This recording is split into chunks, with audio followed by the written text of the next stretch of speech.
get the snack?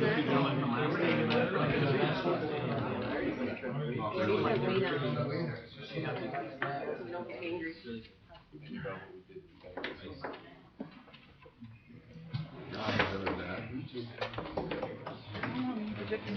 Council President.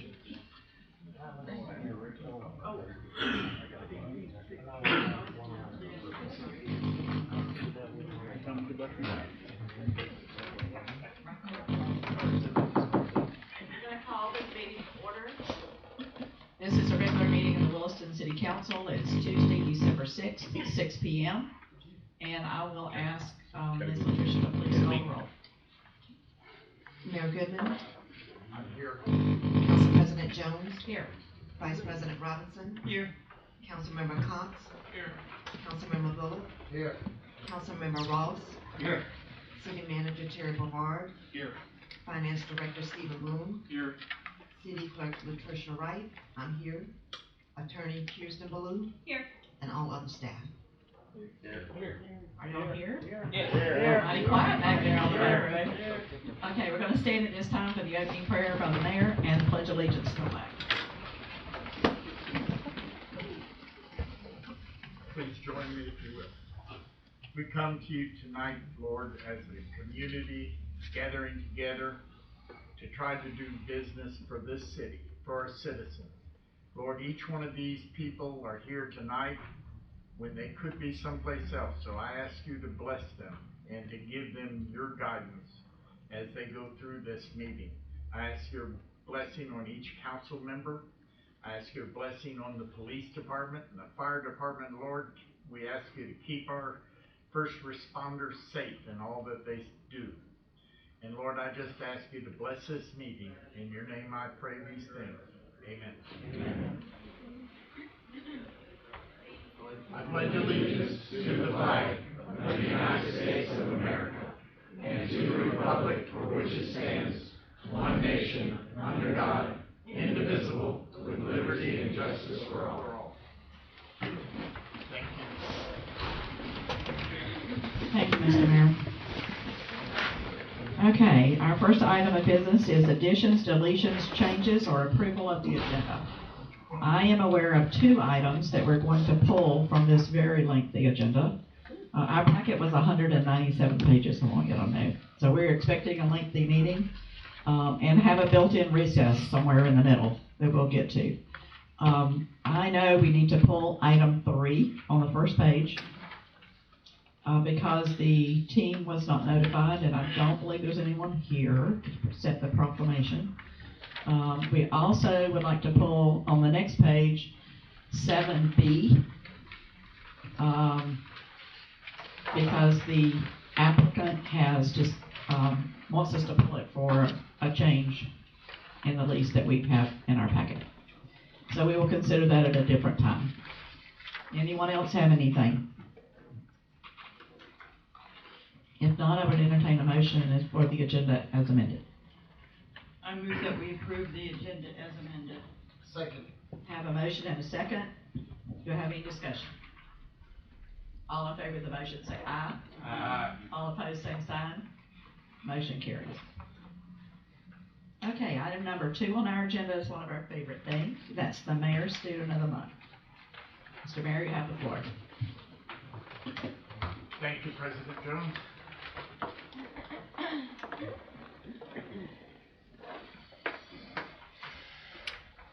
Would Mr. Oliver Mack happen to be here? And look at the family. Hi. Oliver, how are you tonight? Good. You know, you don't look very intimidated by all these. Look at all those people. That doesn't intimidate you? Good for you. Step right over here with me, Oliver. I have something I want to read to everybody. Oliver, you were nominated by Mrs. Tiller and your whole second grade classmates who made the following comments. Do you know your classmates were talking about you? Uh-huh. Oliver Mack, as I can tell, is an amazing young man. He's respectful to everyone he comes in contact with. not only adults, but also his classmates. He treats all of his classmates as a friend. Oliver is such a hard worker and willing to do anything that is asked of him. He greets me every morning with a hug and a smile and a good morning, Mrs. Tiller. Do you do that? Could I get one? I love hugs. I appreciate, you're gonna make me cry. I appreciate that both respect and manners have been instilled in him, and that he encourages his classmates to be respectful as well. This young man is a great example to our class, school, and to our community. I am blessed that he is part of our class, and it is truly a privilege to teach him each day. And she says that she is so proud of you, Oliver, and she loves you. And that's from Mrs. Tiller and your whole second grade class. Could I get an applause for this young man? So Oliver, I would like to sign this with you.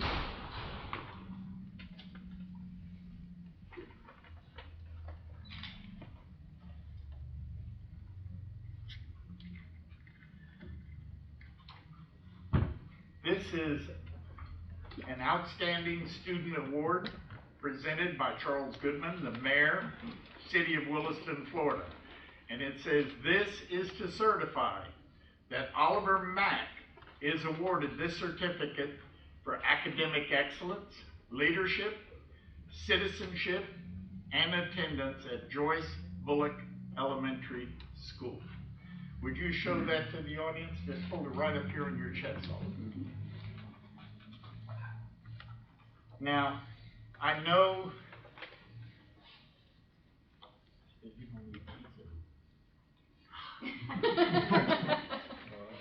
one of our local vendors, Domino's, is kind enough to give a free pizza to the person who is awarded this, and Oliver from Domino's Pizza and the City Council. If I put my name on here, do I get a slice?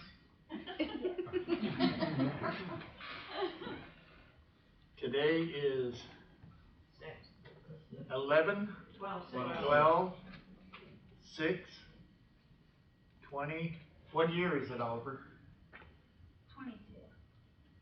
2022. That was a test. Would you stay here with me, Oliver? Thank you. Aniston? Are you here? There's Aniston.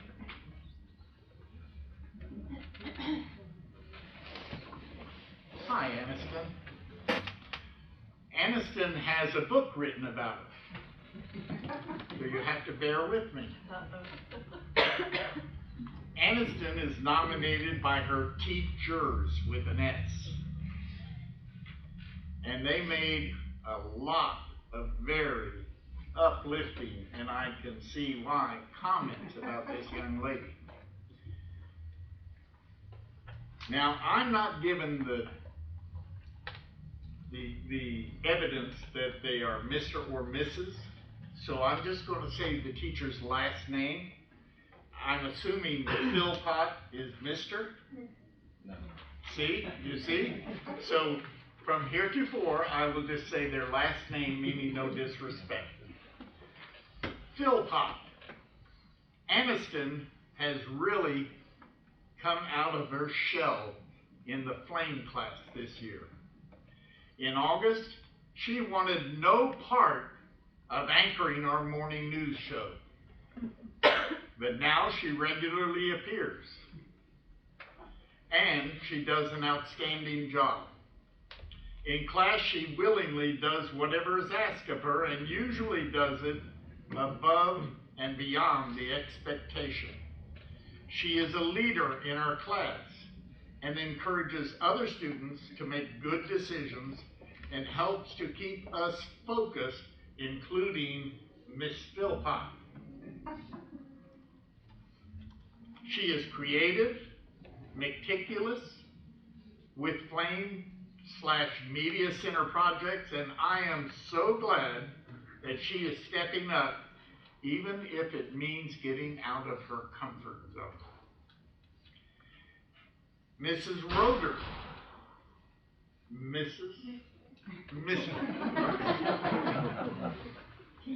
Would it be possible to get the gender of the teachers in the future? Thank you so much. Mr. Roeder. Aniston is a great student, consistently not only on task, but doing incredibly well on her assignments. She has a knack for making connections within the material and giving her deeper understanding, and she's willing to help other students make those same connections. She makes the class as a whole understand the material.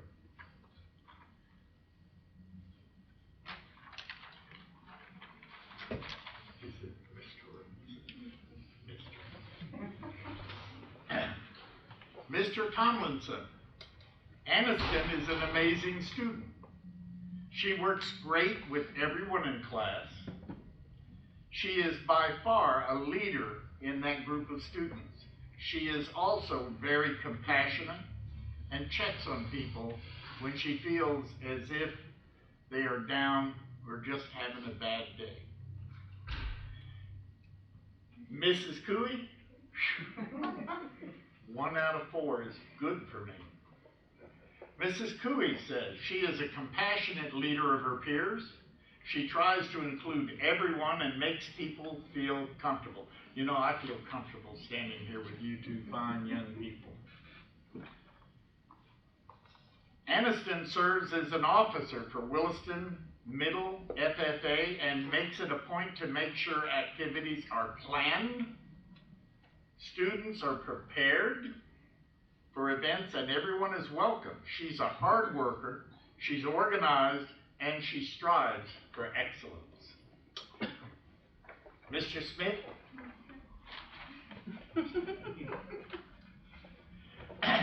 Miss Smith.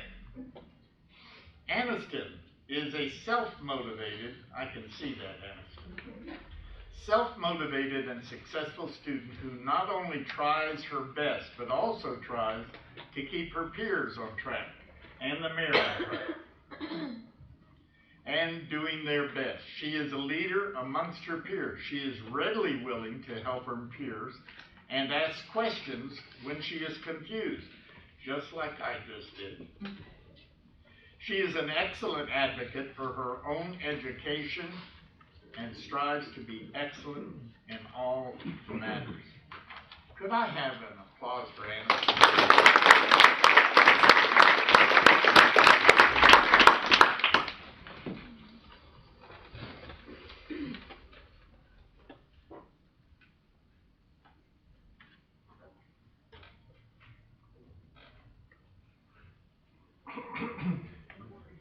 Aniston,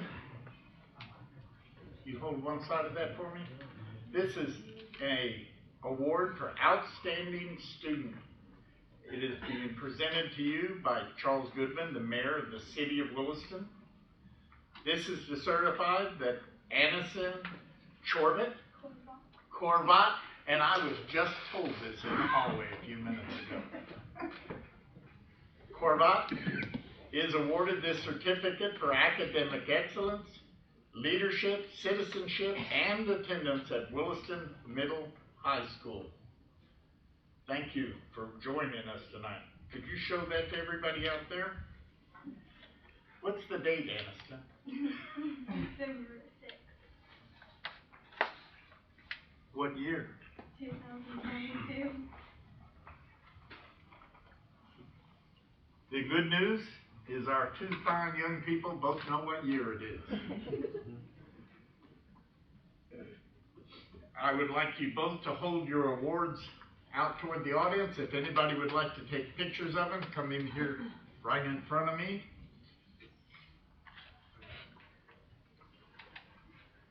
Including the Mack family.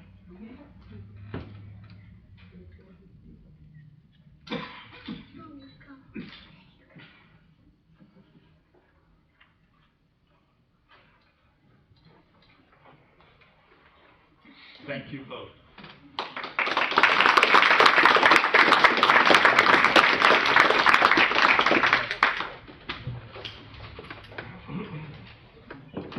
Thank you, Mr. Mayor. And we'll take a slight pause. If y'all want to escape, this is your time. You can stay, you're welcome. Please don't let me think that you have to go. If you'd love to see the government in process, this is us. But if you want to run, this is your chance.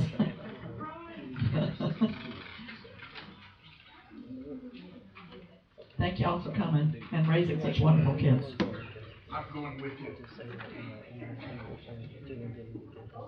Okay, so we have pulled item 3, because I still want to ask, I don't believe there's anyone here representing the Williston Red Devil football team. We will do better with that next time.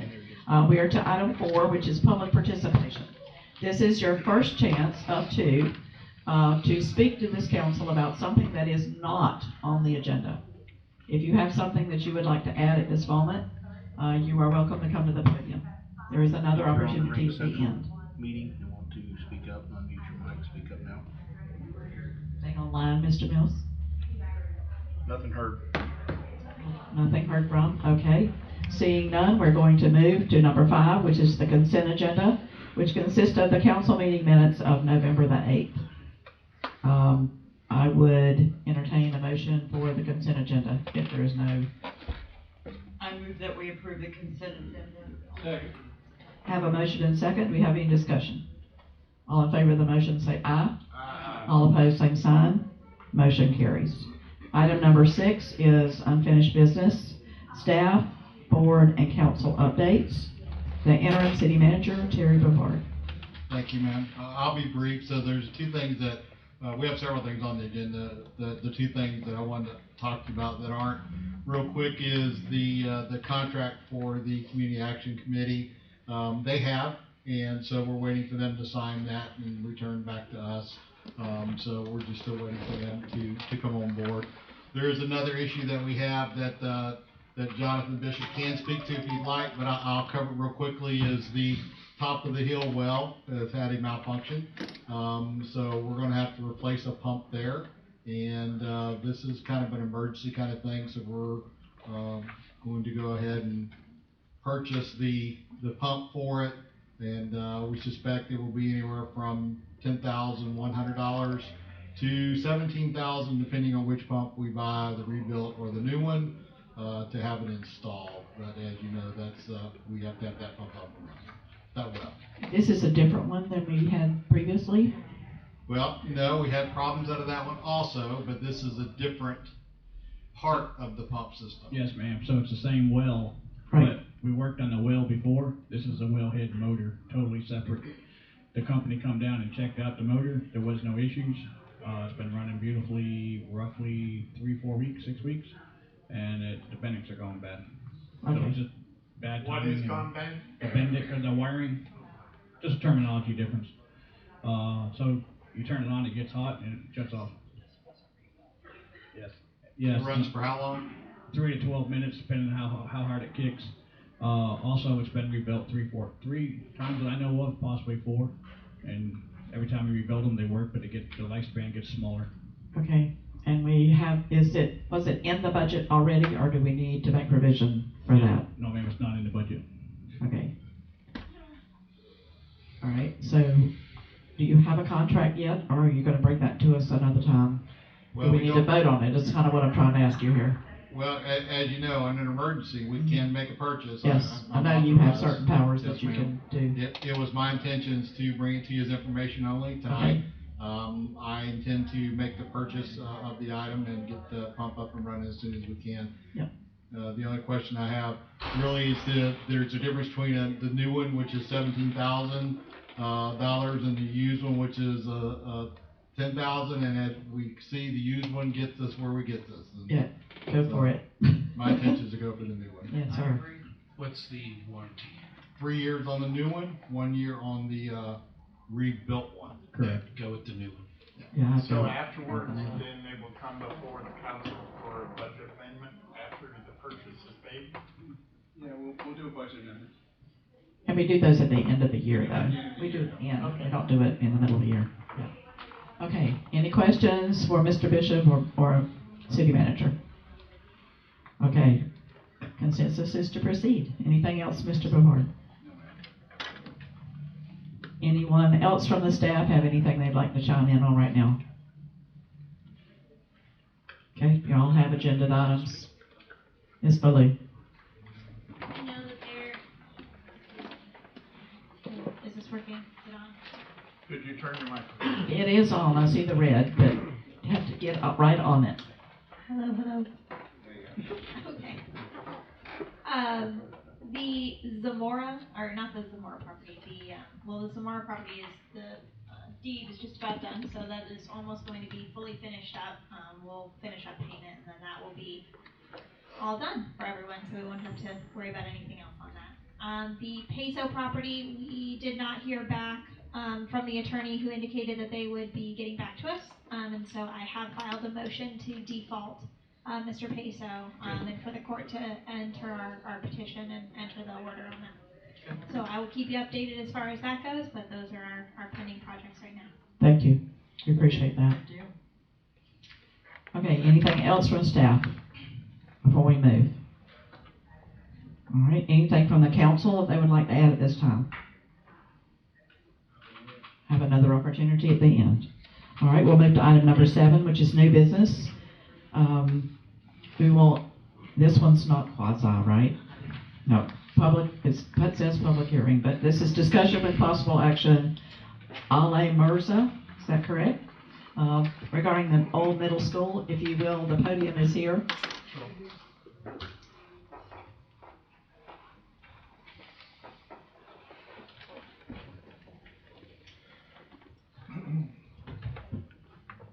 You guys can hear me, right? And you just have to You speak just have to in. Speaking. Oh, okay. Really. Good evening, everyone. I have prepared something beforehand, so hopefully we can. What I will do is try to talk through this presentation about what our project plan is about this former middle school in Williston. I have next to me Dr. Zaidi as well, who will also be presenting our plan to the council over here. Patricia, could you please go to the next slide? So, thank you. So, in terms of what we're trying to do, our mission statement, our mission is to help give people trapped under the influence of substance abuse and mental health, which I should have added over there, a second chance in life.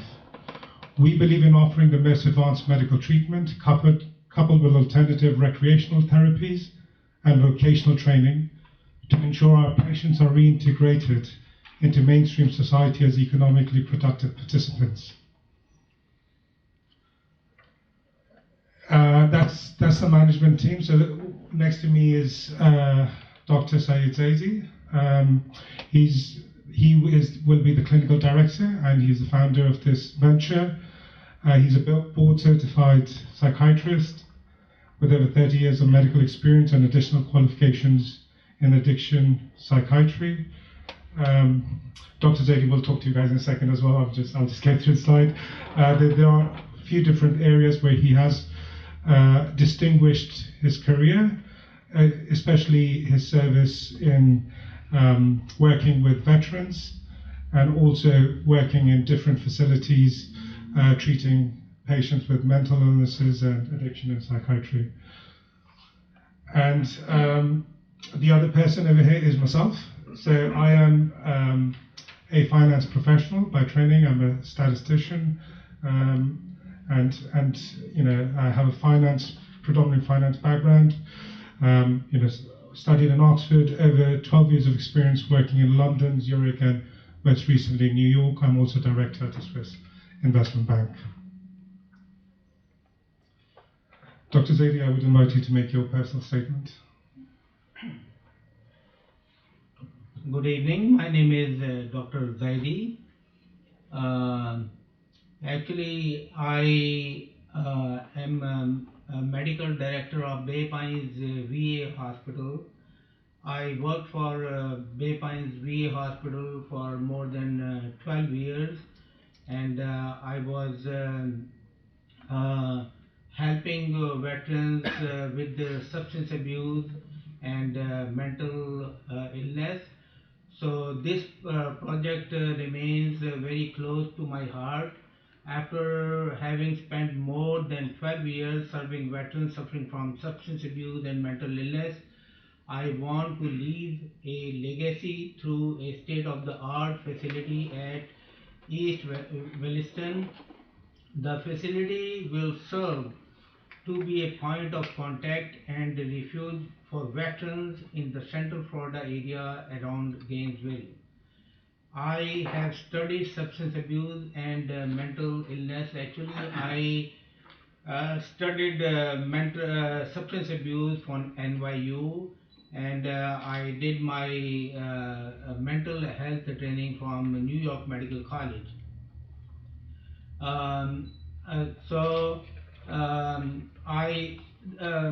The reason I want to pursue in this career that my own son fell victim to substance abuse, and consequently he was dropped out of medical school. I went through a painful struggle to nurse him back to sobriety. Therefore, I believe that I am uniquely placed to have a consequential impact in the lives of many people. Thank you. Thank you. The following few slides is some research to give you context around the subject matter, around substance abuse and mental illness, and the impact that it has, in Florida and also in general as well. So this is some of the research which I've done along with Dr. Zaidi. So basically, the main point I'd like to make is that you do have substance abuse facilities, but what we're talking about over here is there are not many facilities which are offering substance abuse and mental health. So what we're treating, considering them not as in isolation, they're not decoupled. We see them pretty much together as being sort of two sides of the same coin, effectively. So demonstrating the ability to provide these multitude of services has not happened certainly at a fast enough rate to keep up with the need. And this has been reported by the Florida Behavioral Health Association, whereby 61.7% of adults with any mental illness in Florida did not receive treatment. The national average was 55.8%. And we believe at our facility, given our establishment, that this is something that we can fill the gap. We can provide these services. A couple of points over here. I'm sure you guys are familiar with this. Suicide counts, and this is according to the Florida Department of Health, are higher than homicides in 56 of Florida's 67 counties. 84% of the state experienced more suicides than homicides in 2020. At Lehigh County alone, suicide exceeds homicides by 300%. I looked at this in particular given where this site was located. The table in the next slide shows a breakdown. Again, this is from, I believe I took this from the Florida Department of Health. The database is available. I'm sure you guys are very familiar with this. There is a breakdown, and you can see suicide is definitely, obviously not great statistics, but it's rates higher than homicides. I will go to the next slide, Tricia, if that's okay. Then, one more thing I wanted to point out. This is slightly out of, in terms of the statistic, it's slightly out of date because it's 2015. But there are. It is still very, very valid.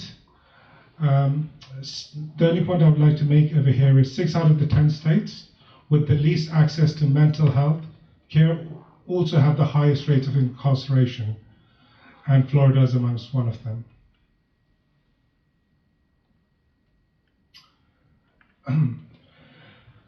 Finally, a few more points which make a sobering reading. Florida's rate of drug abuse and drug-related deaths is higher than the national average, and there are about 3,000 deaths per year from drug use. In fact, there are more drug-related deaths in the state than there are deaths by gun violence or car accidents. Approximately 8% or 1.5 million of Floridians are using illicit drugs at any given point in time.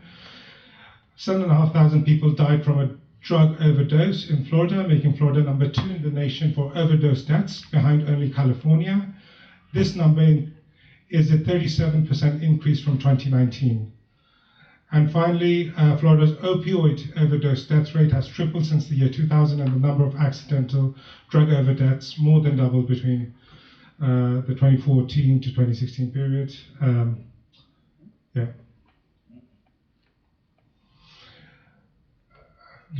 So the next step is the project overview as to what we plan to do. Our proposal is to convert the former middle school in Williston, Florida, into a state-of-the-art medical facility, providing inpatient and outpatient addiction and mental health treatment. Not only will we give our patients a second chance in life, but also reinvigorate the former school building and support the local community through our employment and engagement program.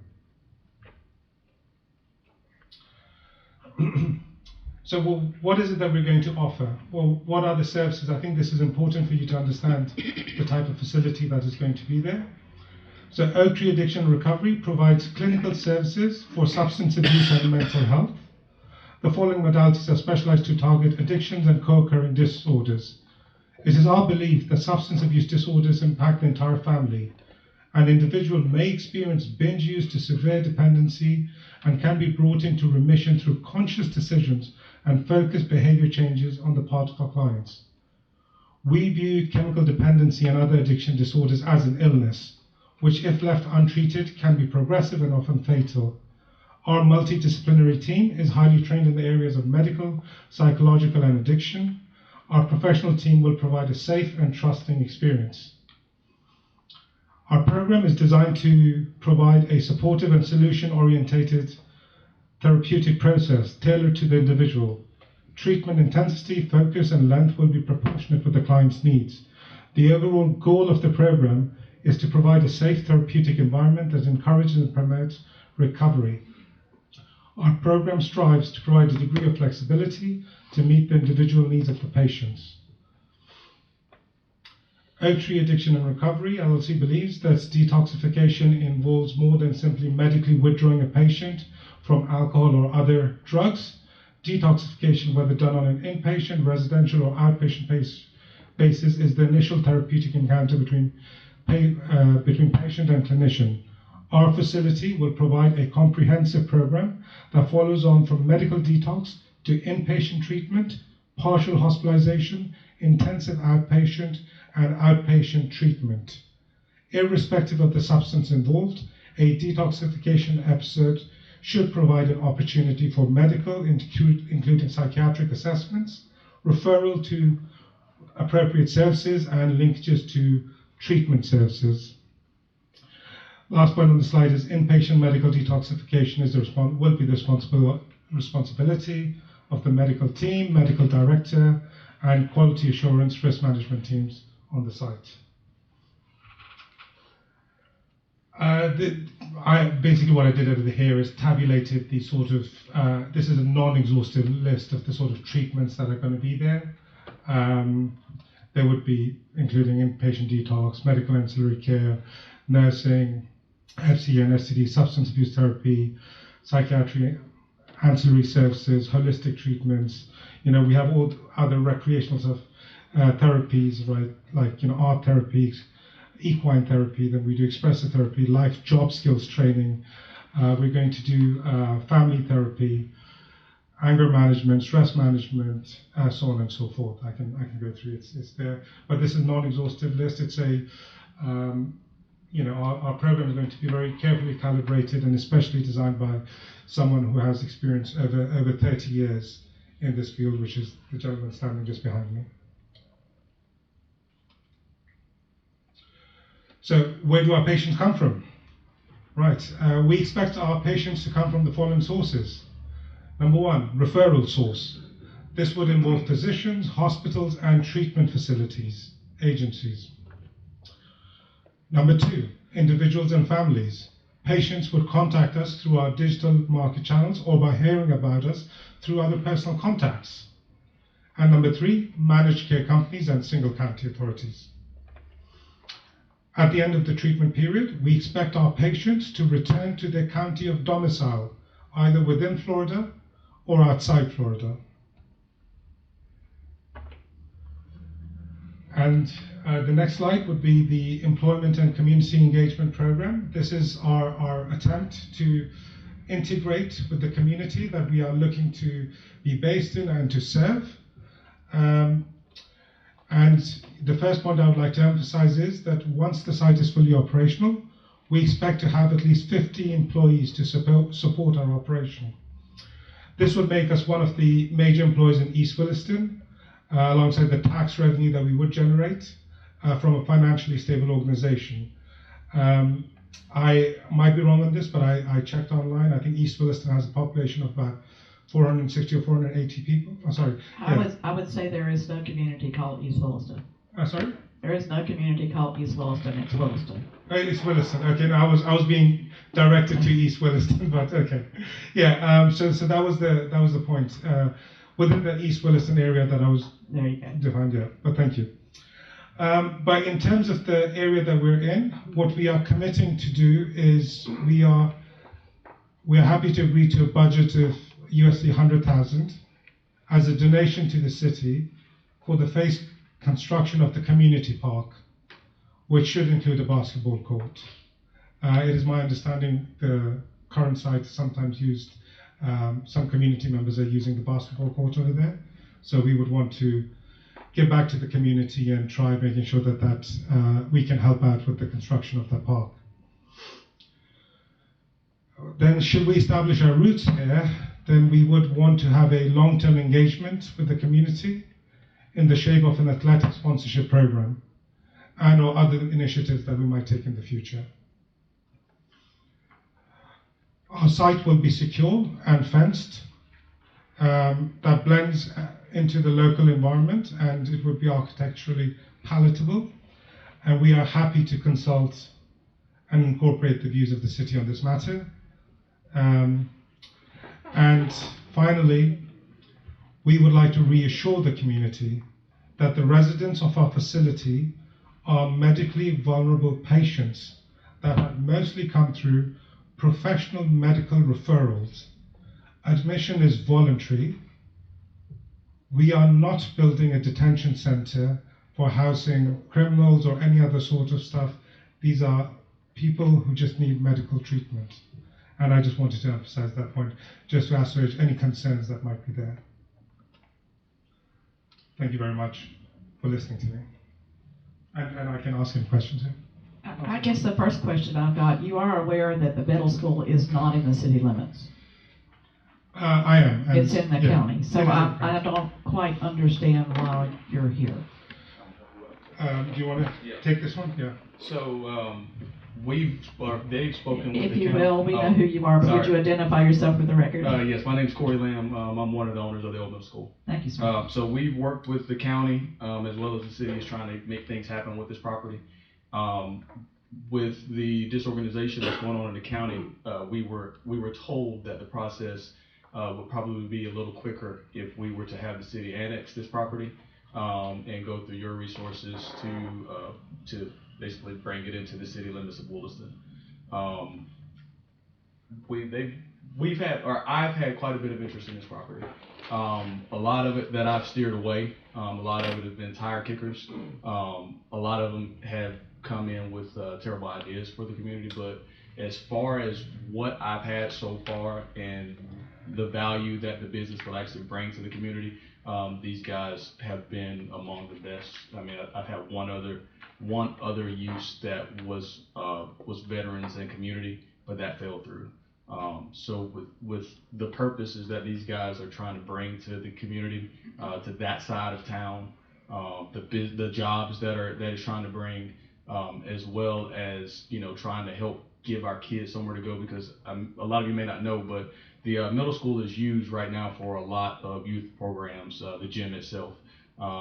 We allow the high school programs, middle school programs, as well as recreational programs to use those facilities for free. As well as we basically charge a small rate for anyone that wants to rent the cafeteria. But obviously we all know that that's not business and that's not manageable, so that can't be maintained for a very long process. So that is the reason that these guys are here, to basically present this to you and let you know that we would like to have this considered being annexed into the city of Williston, and to have the zoning changed to be able to make this process happen. I think they were told before that the city had zero interest in annexing and had zero interest in supporting this project, and so we wanted to come here in front of you guys and see what you guys had to say about it. Has this program been presented to the county commissioners? No, it has not. So the county has basically told us that this process, if we go through them, is going to take up to a year to complete before we ever get an answer as to whether we can have the zoning changed. We were told that this process would take approximately 6 months, up to 6 months, to have it done through the city of Williston. And to be honest with you, the road that goes in front of the Williston Middle School property is the county line. So annexation of the property would be pretty simple. We already have city sewer, city water. We also have city gas, and the power is done by Clay Electric there. So it's just a matter of just the annexation, and then we will apply for zoning. Do you have any other facilities anywhere else? That was exactly my question. So do we have any other facilities anywhere else? I think you can No, take them. we don't have any other facilities anywhere. Okay, so this would be your first one. This will be the first one. I all my life I worked mostly with veterans, and I was a federal government employee. So I just retired from the Bay Pines VA hospital, and that was my dream to just help veterans and all that. So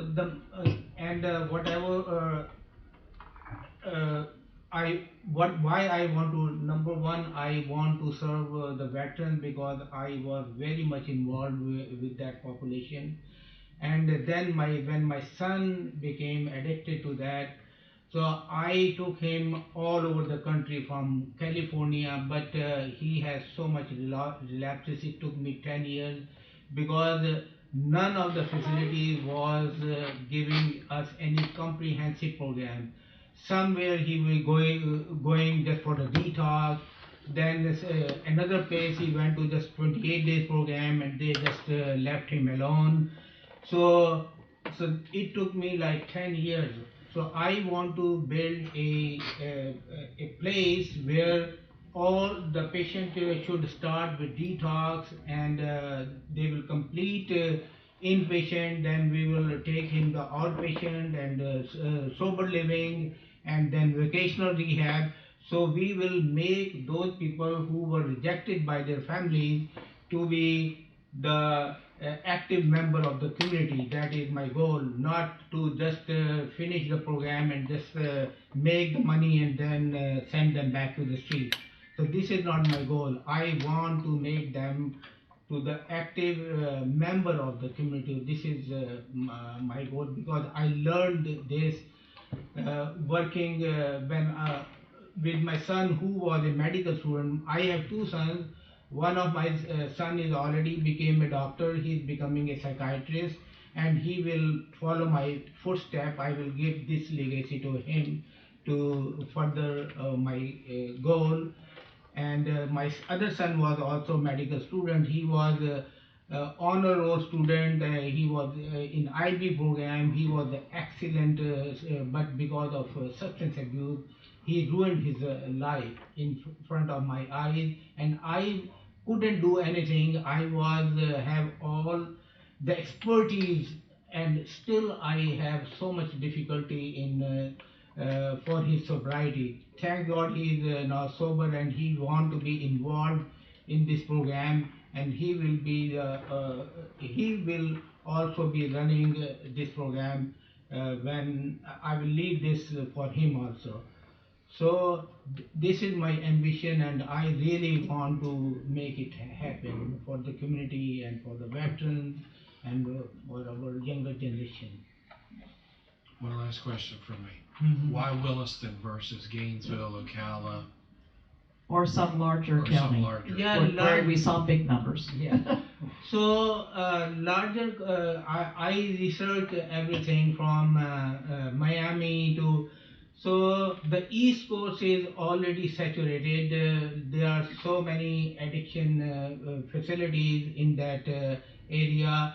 So this place, this area, including Gainesville, Ocala, and this area is underserved. There is in all the 7 or 8 counties, there is only 2 inpatient facilities, including Gainesville, Ocala, this area. One of them is Phoenix House, and none of them is like my program. They are only either 28 days program, they don't provide any further rehabilitation for the patient, and or some are only outpatient, they take only outpatient. So this facility will be state of the art, which will be started from detox to the sober living and then vocational rehab. And we're also, we're also about 30 minutes away from the Veterans Hospital in Gainesville. So I think that we see like a very close synergy. We're not very far away from them in this site, and we could really repurpose this site for a very good use and a very good cause indeed. That's what we believe.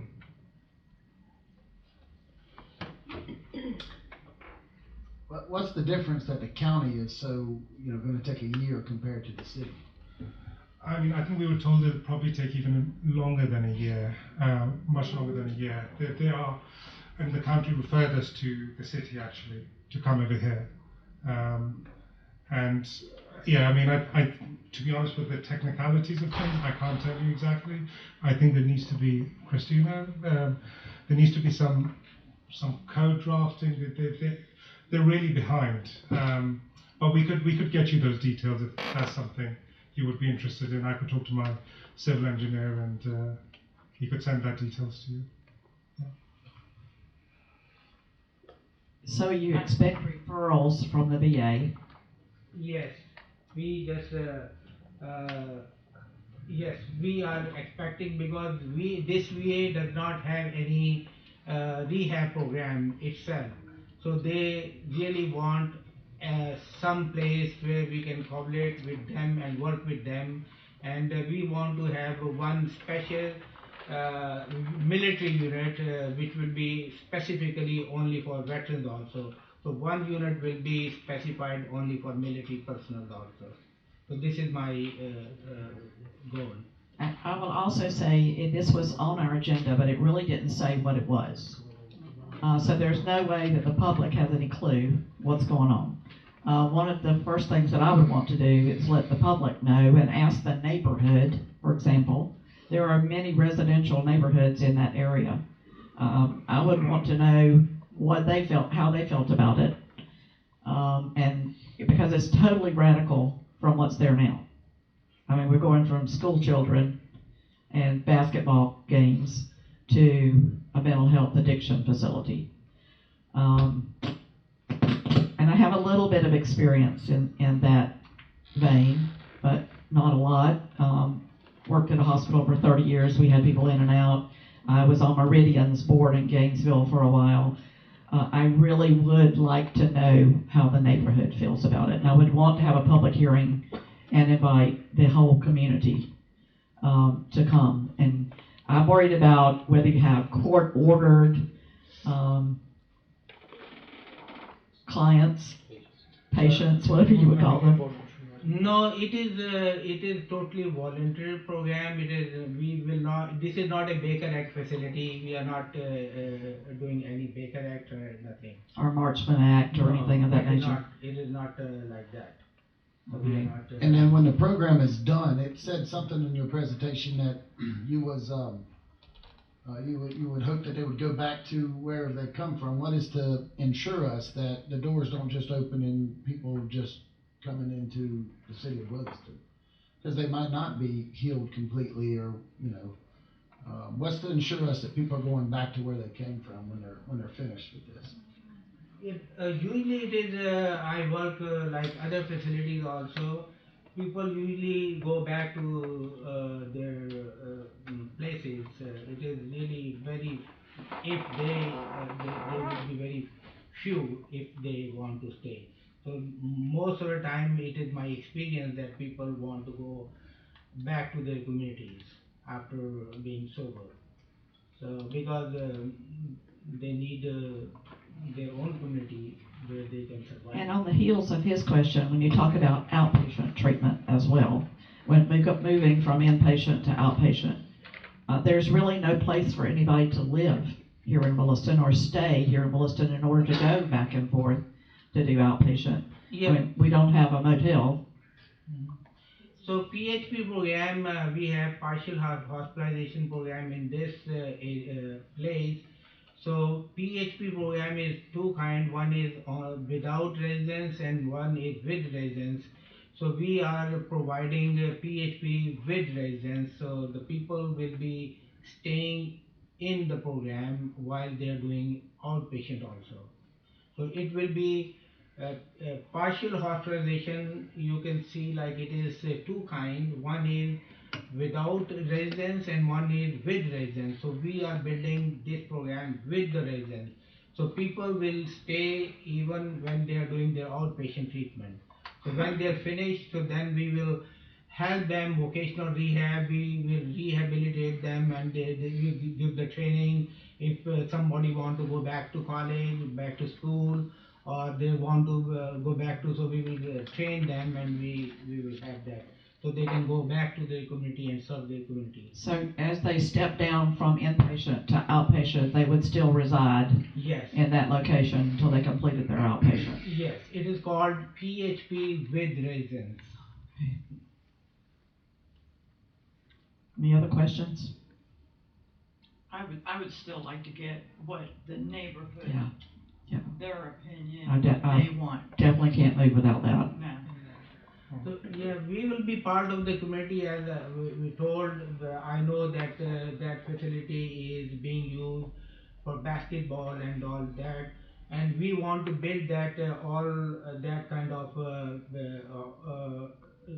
place where they can do all the recreational activities, and we want to build that they're building a park, so we will help you guys to build that park, so the community should be happy that we are doing something for them also. This is also for the community, and we will also help the community by doing our resources we can use for that. I just wanted to make a statement to the one comment you had about it being radically different from what was there. It was a school, and there's not going to be another school there. We've had a lot of interest from prep schools coming in, and I've been asked by the county to basically not take kids from the county. So as far as use of this property, the only thing that we were going to end up with, had we not purchased and mitigated these buildings of asbestos, is the old Winn-Dixie, where the property is pretty much falling down. I can tell you right now, the sidewalks aren't even mown. Nothing out there is done, but maybe once every four months during the heat. So positive use and positive change for that area, as well as a facelift to the school, as well as an increase in property value for the surrounding areas. I'm for. We've told paying customers no for uses that they wanted to have out there. We have not told them no, obviously, because we're here. But I do agree with you guys on having the community come in, the surrounding community come in and give their opinion on what's there. But I mean, as far as as far as a great idea to go there, I think that this was a good meeting and a way to approach this. Do you guys have any questions for me or anything? I don't think so. Can we get a copy of this presentation? Because I'd like to I read it a bit more. emailed it to Latricia, so maybe you can share. And is it for profit or not for profit? This is a for-profit It organization. will be for profit. It will be for-profit, Okay. yeah. And just perhaps going back to one of the points Councilmember Zach North raised, in terms of getting some sort of confidence whether people are going to stay or leave, I think part of the treatment that we're offering over here is family therapy, and also what you often find, and Dr. Zaidi can correct me on this, is that you want people to have the support structures around them, and as a result, once you have the family therapy, that is one way of them to not relapse back into substance abuse, and usually which also sort of is one of the reasons why they would go back usually to the counties of their domicile rather than being in Williston. And we're not talking 10-foot high fence with razor wire. Sorry? And Sally ports. No. I mean, it's not. Are really. you sure? No. I mean, we plan to. I mean, the only thing that I would like to say is that obviously, as you can appreciate, having worked in the medical field yourself, there are vulnerable people in there, so we have to protect them. Right. But in terms of sort of, this is not a detention center. It's not a prison. There's not going to be razor wire. What we are willing to do is, it's not going to be an architectural eyesore either. What we are going to do is consult with the city as well on this, and we would be look to, the safety of our residents is our priority, as you can imagine. But we are happy to consult you and make sure that any fencing that we're putting over there is acceptable and is not an eyesore, and it's certainly not going to look like a prison. That's definitely not going to be the case. Well, voluntary means people can come and go, though. Indeed. It's voluntary. They can come and go. Yeah, they can exit the treatment if they don't want to be treated. Are you referring to this as a hospital? Maybe you should answer this. This is an inpatient rehab facility. It does not technically under the criteria of a hospital. Right. So, but if you see like patients are living here long term, 28 days, up from 28 days to up to 3 months, or sometimes longer if they are living for PHP, partial hospitalization. So the usually like the process is that detox is from 7 to 14 days. After 14 days, inpatient is 28 days. So after 28 days, partial hospitalization with residence is usually 8 weeks, and after 8 weeks, it is called intensive outpatient program. It is also for 4 to 8 weeks. So altogether, the full program is around about 4 to 6 months if they complete. Some people like complete the full programs, so they are the most successful one, and some people they just want to finish inpatient from our facility, and then they want to go back to their community for the PHP or IOP outpatient program, so we can refer them to their, we can make a connection with them. So we will not send them on the street, so we will send them to their own community so they can complete the whole program. So that is very important to complete, so it will decrease the relapse rate for that. So because I know that relapse is very, very common and frequent if they are just left alone. So we will stick to them even if there is somewhere. So we will have connected to them, so they should not relapse. So we will help them to go to AA meeting, NA meetings, so whatever we can do for them, and also help them to find a job and all that thing. So this is my goal. Okay, I see a hand back here, Chief Rolls. Chief Rose, you spoke earlier about, it's a voluntary program, which means they can leave at any time. And you spoke about ensuring that they would go back to their communities. Are you going to provide transportation for them to go back to their community?